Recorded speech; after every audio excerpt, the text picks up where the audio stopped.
వేసవి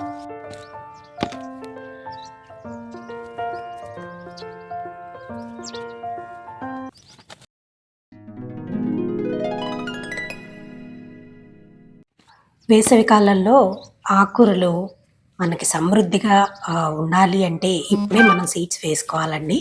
almost February second week వరకు మనం వేసుకోవచ్చు సీడ్స్ అనేవి. ఆ తర్వాత ఎండలు ఎక్కువైతే సీడ్స్ అనేవి మొలకలు రావు. సో ఇప్పుడు ప్రస్తుతం ఉన్నటువంటి వెదర్ కండిషన్స్ చాలా చక్కగా ఫేవరబుల్గా ఉంటాయన్నమాట. ఈ సీజన్ని స్ప్రింగ్ అని కూడా అంటారు చాలామంది.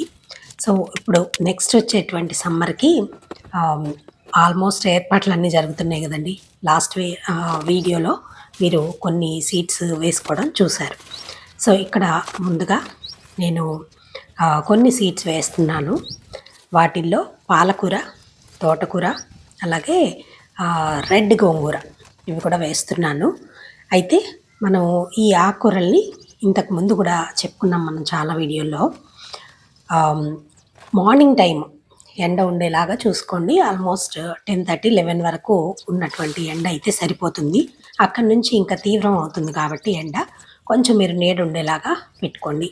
ఇక్కడ నేను సాయిల్, తర్వాత కంపోస్ట్, కొద్దిగా కోకోపీట్ వాడాను. తర్వాత కొంచెం ఫంజిసైడ్ కూడా వేశానండి. ఈ ఫంజిసైడ్ వల్ల ఈ ల్యాగింగ్ ఆఫ్ అంటారు చూడండి, పక్కకు పడిపోవడం అనేది చాలా వరకు కంట్రోల్ అవుతుంది. అండ్ అలాగే నేను ఎప్పుడు ఎండలోకి ఫుల్ సన్లోకి పెడతాను కాబట్టి ఆ ప్రాబ్లం ఎప్పుడూ రాలేదు. ఎందుకంటే ఇక్కడ నేను ఫంజిసైడ్ వాడడానికి రీజను ఇది ఆల్రెడీ నేను ఎండ పెట్టుకున్న మట్టి కదండి. సో కొద్దిగా ఏమైనా ప్రాబ్లం వస్తుందేమో అని భయంతో చేశానన్నమాట. అలాగే ఈ సాయిల్ మిక్స్లో కొద్దిగా ఇసుక కూడా కలిపాను. ఇసుక శాతం అనేది చాలా తక్కువగా ఉండాలండి. చాలా తక్కువ. అంటే ఇప్పుడు ఫర్ ఎగ్జాంపుల్ ఆ పాట్కి మనం సాయిల్ మిక్స్ 100% అనుకుంటే ఇసుక వచ్చేసి 5% మాత్రమే ఉండాలన్నమాట. సో అలా మిక్స్ చేసి వేశాను. చాలా తక్కువ అనమాట. నీమ్ కేక్, తర్వాత మీకు వీలైతే ఎప్సమ్ సాల్ట్ కూడా కలుపుకోండి దీనిలో. ప్రస్తుతం నా దగ్గర లేదు కాబట్టి నేను సాయిల్, కంపోస్ట్, నీమ్ పౌడరు, ఇసుక, దాంతోపాటు కొద్దిగా, చాలా కొద్దిగా కోకోపీట్ని కలిపాను. సో పాట్ అంతా ఇంకా లేయర్ బై లేయర్, ఒక లేయర్ సాయిల్, ఒక లేయర్ కంపోస్ట్, అలాగే పై లేయర్ మట్టుకు 2 మిక్స్ చేసింది వేస్తున్నాను. మధ్యలో ఈ రెండింటికి మధ్యలో ఫంజిసైడ్ని వేశాను. సో అలా నేను పాట్ని 3/4 వరకు మిక్స్ చేస్తానండి. కొత్త వాళ్ళకి హెల్ప్ అవుతుంది. ఇప్పుడిప్పుడే మొదలుపెట్టిన వాళ్ళకి కన్ఫ్యూజన్ ఎక్కువగా ఉంటుందండి, ఎలా వేసుకోవాలి ఏంటి అనేది. సో ఇలా మీరు లేయర్ బై లేయర్ వేయచ్చు, మొత్తం మిక్స్ చేసి పెట్టుకోవచ్చు. అలా అంటే మీకు ఎలా మీరైతే చేసుకుంటే మీకు వీలుంటుందో అలా చేసుకోండి. అండ్ పాత వాళ్ళు ఎవరన్నా ఉంటే వాళ్ళకి ఎలా వర్కౌట్ అయిందో అదే పద్ధతిలో కంటిన్యూ అవ్వండి. ఇలా మీరు మార్చి చేయొచ్చు. మీ పద్ధతిని మీరు ఫాలో అవ్వచ్చు. సో ఇవి పాలకూరవి కదండి, కొంచెం దూరంగా వేసుకోండి. అలా వేయడం ఎందుకు అంటే పాలకూరకి పక్కన ఇంకొక గింజతోటి సపోర్ట్ అవసరం లేదండి. కొంచెం పెద్దవిగానే ఉంటాయి కాబట్టి విత్తనాలు మీకు అలా సపోర్ట్ అవసరం లేదు. చక్కగా ఇది కొంచెం ఇక్కడ మీరు చూసే టబ్ వచ్చేసి 2 feet వెడల్పు ఉంటుందండి. సో అందుకని ఇప్పుడు నేను తీసిన విత్తనాలు మొత్తం పట్టాయి. కొంచెం దూరంగా వేసుకోండి. వేసుకుని ఇలా ఒక 1/2 inch పొరని పైన ఉండేలాగా మనం వేసేసి వాటర్ ఇవ్వచ్చు. లేదా ముందు మీరు మట్టిని తడుపుకొని దానిపైన అయినా సరే విత్తనాలను జల్లుకుని పై లేయరు ఇలా వేయచ్చు. ఎలా చేసినా ఈజీగా ఆకుకూరలు అనేవి వచ్చేస్తాయండి. ఇక్కడ మనం గుర్తుపెట్టుకోవాల్సిన విషయం ఏంటంటే నీళ్ళు ఎక్కువ కాకుండా చూసుకోవాలి, అలాగే ఫుల్ సన్ ఉండేలాగా చూసుకోవాలి. 2 విషయాలు బాగా గుర్తుపెట్టుకోవాలి. దీనివల్ల చక్కగా నిలబడి ఉంటుంది. అలాగే ప్రతి ఒక్క గింజ మనం వేసింది కూడా మొలకెత్తుతుంది. అండ్ మనం ఇచ్చేటువంటి నీళ్లు ఒకవేళ పొరపాటున ఎక్కువ పడ్డా ఫుల్ సన్లో ఉంటుంది కాబట్టి పూర్తిగా ఎండిపోతుంది. నీళ్ళు ఎక్కువైపోయి రాట్ అయిపోవటం అనేది కూడా ఉండదన్నమాట. అండ్ ఇప్పుడు తోటకూర విత్తనాలు ఎలా వేసుకోవాలో చూపిస్తాను మీకు. ఆల్రెడీ ఇందాకట్లాగానే సాయిల్ నేను మిక్స్ చేసి ఒక కుండీలోకి ఎత్తి పెట్టుకున్నానండి. ఎప్పుడైనా సరే ఆకుకూరలు వేసుకునేటప్పుడు బాగా వెడల్పుగా ఉండేది తీసుకోండి. లోతు తక్కువ ఉన్నా పర్వాలేదు కానీ వెడల్పు ఎక్కువ ఉండాలి. లోతు వెడల్పు 2 ఎక్కువగా ఇస్తే మరీ హ్యాపీ అనమాట. అవి చాలా కొద్దిగా విత్తనాలు తీసుకుని ఆ విత్తనాలకి డబుల్ ది రేట్లో మీరు శాండ్ని కలుపుకోండి. తోటకూర వరకే అంటే తోటకూరవి చాలా సన్నగా ఉంటాయండి విత్తనాలు. సో, కాబట్టి ఆ ప్రాబ్లమ్ అనేది రాకుండా, అంటే తోటకూర విత్తనాలు దగ్గర దగ్గర పడిపోకుండా ఇలా చేయడం వల్ల దూరంగా పడతాయి. అండ్ మనకి పిటూనియా అనే ఫ్లవర్ సీడ్స్ కూడా చాలా ఇంత సైజులోనే ఉంటాయి. సో, అవి వేసుకునేటప్పుడు కూడా ఇలా వేసుకోవాలన్నమాట. అలా సన్నగా ఉన్న విత్తనాలు వేసుకునేటప్పుడు మనం ఇంకొక దాంతో ఇట్లా ఈ శాండ్‌తో కలిపి చేయడం వల్ల అవి దగ్గర దగ్గర పడకుండా దూరం పడి మొక్క చాలా చక్కగా వస్తుంది. ఒకటి, ప్రతి ఒక్క విత్తనం కూడా మొలకెత్తడానికి ఛాన్స్ ఉంటుందండి. దగ్గర దగ్గర పడిపోయాయనుకోండి, అవేంటంటే ఒకదానికొకటి పోటీ పడతాయి అవి బతకడం కోసం. అప్పుడు రెండో దాన్ని ఒకటి చంపేస్తుందనమాట. అలా కాకుండా చక్కగా దూరం దూరంగా వేయండి. అలాగే తోటకూరకి చాలా తక్కువ నీళ్ళు అవసరం పడతాయండి. ఇది కూడా అంతే, ఫుల్ సన్‌లో పెట్టుకోవాలి మనం. నీళ్ళు ఎక్కువ ఇవ్వద్దు. మీకేమన్నా డౌట్‌గా ఉంది అంటే పైన ఏదైనా ఒక కవర్ కప్పండి. తొందరగా మొలకలనేవి వచ్చేస్తాయి. తర్వాత ఇప్పుడు రెడ్ తోటకూర వేసుకుందామండి.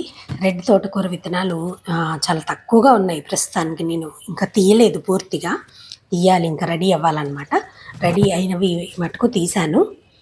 తీసి ఇప్పుడు మళ్ళా ఈ పాట్ కూడా ఇందాకట్లానే ఫిల్ చేసుకుంటాను. ఒక లేయర్ సాయిల్, ఒక లేయర్ కంపోస్ట్. నాకెందుకో ఇది బాగా రిజల్ట్ వచ్చింది అని అనిపించిందండి. ఇలా లేయర్ బై లేయర్ వేసుకుంటూ వెళ్తే ఏమవుతుందంటే మధ్యలో సాయిల్ ఉండడం వల్ల వేర్లు కొంచెం వెతుక్కుంటూ కిందకెళ్తాయి చూడండి. సో, అలాంటప్పుడు మొక్క కొంచెం బలంగా ఉన్నట్టు అనిపించింది నాకు. అంటే నేను ఇంతకుముందు మిక్స్ చేసి పెట్టేసేదాన్ని. మొత్తం అంతా మిక్స్ చేసేసుకొని అది ఎత్తుక్కుని అందులో విత్తనాలు వేసేసుకునేదాన్ని. తర్వాత ఒకసారి ఇలాగా ఎక్స్పెరిమెంట్ లాగా చేశాననమాట. ఒక లేయర్ సాయిలు, ఒక లేయరు కంపోస్టు ఇలా వేసుకుంటూ వచ్చాను. దీనివల్ల ఏమైందంటే మొక్క కొంచెం స్ట్రాంగ్ అనిపించింది నాకు. అండ్ ఇక్కడ నేను చూడండి కౌ మాన్యూర్ వాడుతున్నాను. ఈ కౌ మాన్యూర్ని కొంచెం కింద పక్కకి వేసానండి. గోంగూర కొంచెం హైట్ లేస్తుంది కదా మనకి మొక్క పెరిగినప్పుడు. సో, అందువల్ల కొంచెం పెద్ద పాట్ ఇచ్చాను. పెద్ద పాట్ ఇచ్చి దాంట్లో అడుగు వైపున మాన్యూర్ వేసాను. ఇదేంటంటే మొక్క వేర్లు ఆ మాన్యూర్ దగ్గరికి వెళ్ళేటప్పటికీ ఈ మాన్యూర్ అనేది చక్కగా మట్టిలో కలిసిపోయి మంచిగా రెడీ అయిపోయి ఫుడ్ రెడీగా ఉంటుందన్నమాట దానికి. సో, దానికోసం అని చెప్పి కొంచెం పెద్ద పెద్దవి ఈ మాన్యూర్ మనం ఆవు పేడ తెప్పించుకున్నప్పుడు పెద్ద పెద్ద కణితుల్లాగా వస్తుంది కదండి, అవి వేసాను అనమాట. అవి వేసేసి దానిపైన మళ్ళీ ఇలా ఆరబెట్టుకున్న మట్టిని వేశాను.